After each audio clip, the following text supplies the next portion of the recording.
ठीक है, इस पर मैं जवाब ले लेती हूँ। इस वक्त भुवन जी हमारे साथ बने हुए हैं, चूंकि भुवन जी अखिलेश यादव भी तीसरे मोर्चे के साथ जाने की बात कर रहे हैं और अभी सुनील अर्कवंशी जी कह रहे हैं, ओपी राजभर बार बार इस बात का जिक्र कर रहे हैं कि सभी साथ आ जाइए ना।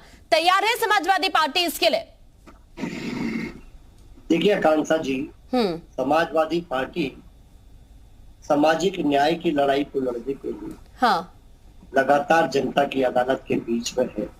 जाति जनगणना को लेकर माननीय राष्ट्रीय अध्यक्ष अखिलेश यादव जी अपनी यात्रा प्रारंभ कर चुके हैं लखीमपुर खीरी से। आज हमारी जो जिम्मेदारी है 29 करोड़ उत्तर प्रदेश के लोगों के बारे में है, जिन्होंने हमें मुख्य विपक्षी दल बना के भेजा है। इसके साथ साथ आज हमारे नेता माननीय अखिलेश यादव जी विपक्ष के नेता भी है सदन। तो आज हमारी जिम्मेदारी ज्यादा बड़ी। राष्ट्रीय अध्यक्ष जी ने बहुत साफ सुथरे शब्दों में कह दिया है कि जो लोग भारतीय जनता पार्टी को हराना चाहते हैं वो बड़ा मन करके समाजवादी पार्टी को सहयोग करने का काम।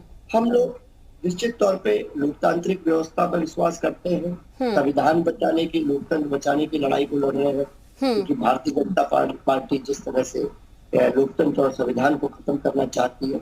हमारे हम लोगों के दरवाजे सभी के लिए खुले हुए, लेकिन आज उनको तय करना है, क्योंकि 2022 के बाद उत्तर प्रदेश में तय हो गया है। लेकिन ये भी तो समझना होगा ना, ओपी राजभर बार बार इस बात की शिकायत भी करते हैं भुवन जी कि ना तो आपकी पार्टी बात कर रही है उनसे, वो तो तैयार हैं, आप सब लोग साथ तो आइए, वो तो आपके साथ आने के लिए भी तैयार है। आप ये कह देते हैं कि देखिए हमारे तो दरवाजे सभी के लिए खुले हैं। उधर सुबह सपा कह देते थे आप बात तो करना नहीं चाहते, फिर हम आ कैसे जाएं आपके साथ? आकांक्षा जी, मेरे को अपनी बात कंप्लीट करनी है। तो पत्रकार है, मैं आपको बताना चाहता हूँ 2022 के चुनाव परिणाम को अगर आप ठीक है, मैं आपके पास वापस लौटूंगी, कोई खामी है।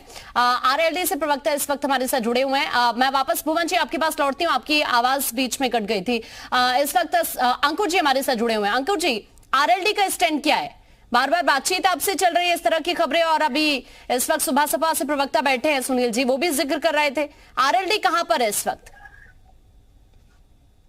आरएलडी और समाजवादी पार्टी का निसंदेह जो हम लोगों का गठबंधन चला आ रहा है, वो गठबंधन आज भी कंटिन्यू है। और ये केवल भारतीय जनता पार्टी की जो छटपटाहट है उसका परिणाम है कि मीडिया में और हर जगह भारतीय जनता पार्टी के द्वारा ये अनर्गल प्रलाप या प्रोपेगेंडा फैलाया जा रहा है कि राष्ट्रीय लोकदल समाजवादी पार्टी गठबंधन में कुछ कूट की जो खमियां हैं मीडिया के माध्यम से ये भारतीय जनता पार्टी और सत्तारूढ़ उत्तर प्रदेश में जो भारतीय जनता पार्टी है उसके द्वारा फैलाया जा रहा है। दूसरी जो सबसे महत्वपूर्ण बात है, अगर भारतीय जनता पार्टी को राष्ट्रीय लोकदल, समाजवादी पार्टी और सुहेलदेव समाज पार्टी के जो राजभर साहब कोई भी दिक्कत ना होती तो भारतीय जनता पार्टी क्यों विपक्षी दलों के ऊपर या सुहेलदेव समाज पार्टी के माननीय ओम प्रकाश राजभर जी के समक्ष तरह तरह के प्रलोभन या अपनी तरफ से गलवैया फैलाने के लिए हाथ आगे बढ़ाती। तो कहीं ना कहीं भारतीय जनता पार्टी को ये बात बखूबी पता है कि 2024 का इलेक्शन उनके लिए विपक्ष के रूप में राष्ट्रीय लोकदल समाजवादी पार्टी गठबंधन सबसे बड़ा गठबंधन है, जो केंद्र की सत्ता में उत्तर प्रदेश की 80 सीटों पर इनके जो विजयी रथ को अगर रोक लेता है तो केंद्र की सत्ता इनसे बहुत दूर हो जाएगी। नहीं, ये तो आप कह रहे हैं कि केंद्र की सत्ता बहुत दूर हो जाएगी, लेकिन ये जो आप सभी लोग साथ आने की बात कर रहे हैं, आपकी तो अभी लीडरशिप भी क्लियर नहीं कर पा रहे हैं आप। ठीक है, आप चेहरा क्लियर नहीं कर पा रहे हैं, आप सभी लोग कह रहे हैं हम सब साथ आ जाएंगे। अभी सुनील जी इस बात का जिक्र कर रहे थे कि देखिए 75+ सीटें हम जीत जाएंगे अगर सारी पार्टीज एक साथ हो जाती हैं। फ्यूचर क्या है तीसरे मोर्चे का, वो भी अभी आप क्लियर नहीं कर पा रहे हैं। क्यों सुनील जी, क्या अभी तक ये लीडरशिप क्लियर हो पा रही है? पीएम का फेस कौन होगा ये क्लियर हो पा रहा है? फ्यूचर क्या होगा तीसरे मोर्चे का, और इतना ईजी है क्या? ये सब चीजें क्लियर अभी तक नहीं है। 2014 में जब केंद्र में देखिए अभी जैसा कि भुवन जी ने कहा सरकार बनी थी उस समय भाजपा का भी स्टैंड क्लियर नहीं था, ठीक है प्रधानमंत्री का। हाँ अंकुर जी मैं अभी मैं आपकी बात सुनूंगी। हाँ सुनील जी आप बात रखिए। देखिए जैसा अभी भुवन जी कह रहे थे कि बड़ा दिल दिखाना चाहिए, अरे आप बड़े दल है, आप विधानसभा में सबसे बड़े दल के रूप में है, तो आपको ही बड़ा दल दिखाना चाहिए था। अभी आप हमारे माननीय राष्ट्रीय प्रमुख महासचिव जी की शादी थी, आपने कहा कि प्रधानमंत्री जी ने तो छोटा आशीर्वाद दिया है, तो आप बड़ा आशीर्वाद देने जाते। आपने तो सोचा नहीं कि हम आशीर्वाद देने के लिए जाएं। तो कहीं ना कहीं आप अतिपिछड़ों के सम्मान में उस तरीके के खरे नहीं उतर रहे जिस तरीके के आपको उतरना चाहिए था। आप प्रधानमंत्री जी के आशीर्वाद पत्र आता है उसको छोटा बता देते, तो छोटा आशीर्वाद है, बड़ा आशीर्वाद देना चाहिए। आप ही बड़ा दिल दिखा दीजिए ना भाई, आप ही हम लोगों से चर्चा करने का काम करिए। ये तो दिखाई नहीं पड़ रहा। बहुत दिल में दर्द है, बहुत दिल में दर्द है सुभाष सपा के। देखिए अब कितनी तकलीफ हो रही है। प्रधानमंत्री ने छोटे मन से आशीर्वाद दे दिया, आप कहाँ रह गए थे? देखिए माननीय राजभर जी के बयान को मैंने सुना था, हालांकि व्यक्तिगत विषय में चर्चा नहीं करता आकांक्षा इस तरह के विषयों को, क्योंकि ये व्यक्तिगत आयोजन होते हैं। लेकिन निश्चित तौर पर मैं राजभर जी के बयान को करता हूँ, उनका माननीय अखिलेश यादव जी ने अपना प्रतिनिधि भेजकर जरूर आशीर्वाद भेजा है।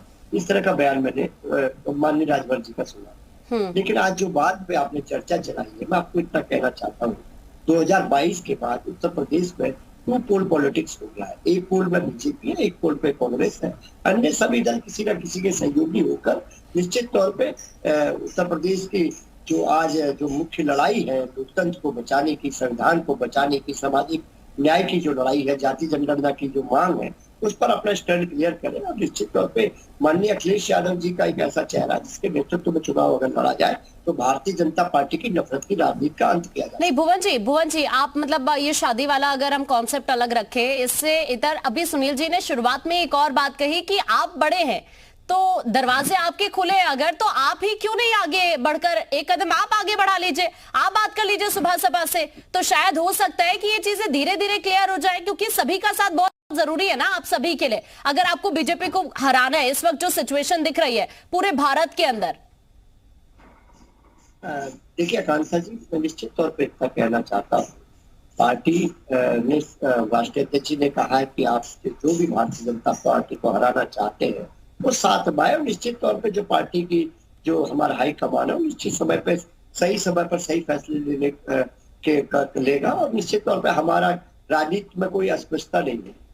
ठीक है, मैं वापस आपके पास लौट रही हूँ। हरीश चंद्र जी मैं आपका रुख करना चाहूंगी, क्योंकि देखिए सभी की आपने एक एक करके बात सुनी।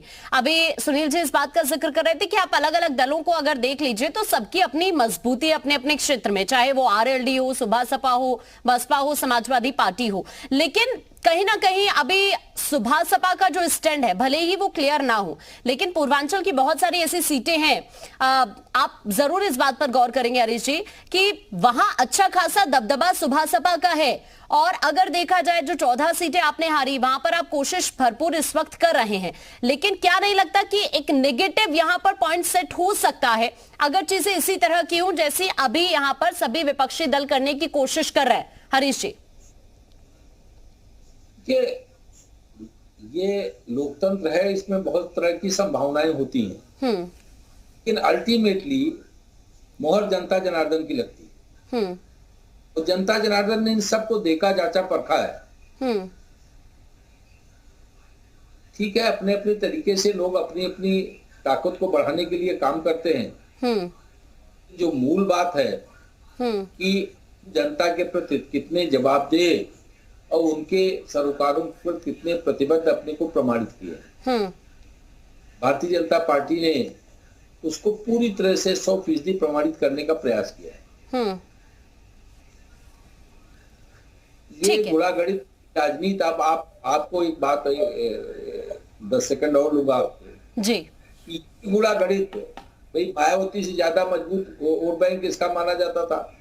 अखिलेश यादव जी ने 2019 लोकसभा चुनाव में इसी गणित के आधार पर बसपा के साथ गठबंधन किया था, लेकिन कहां खड़े हुए। लेकिन सर वोट परसेंटेज पे आपको देखना होगा ना, फायदा तो हुआ उसका, आप ही को लाभ नहीं हो पाया उसका। आपने देखा होगा 2014 के मुकाबले आपकी सीटें घट गई थी 2019 में, अगर इन्होंने गठबंधन किया तो। ठीक है, चुनाव है, चुनौती है। हाँ, और चुनौती को फेस करने के लिए भारतीय जनता पार्टी पुरजोर अपना प्रयास करती है। बिल्कुल। और क्योंकि इसीलिए मैं आज ये जिक्र कर रही हूँ 73 से 66 सीटें आपकी उस वक्त हुई और अभी अगर देखा जाए तो वोट परसेंटेज कहीं ना कहीं आपका जरूर 22% के करीब आपका वोट परसेंटेज जरूर बढ़ा पूरे अगर देश की हम बात करें लोकसभा चुनाव की।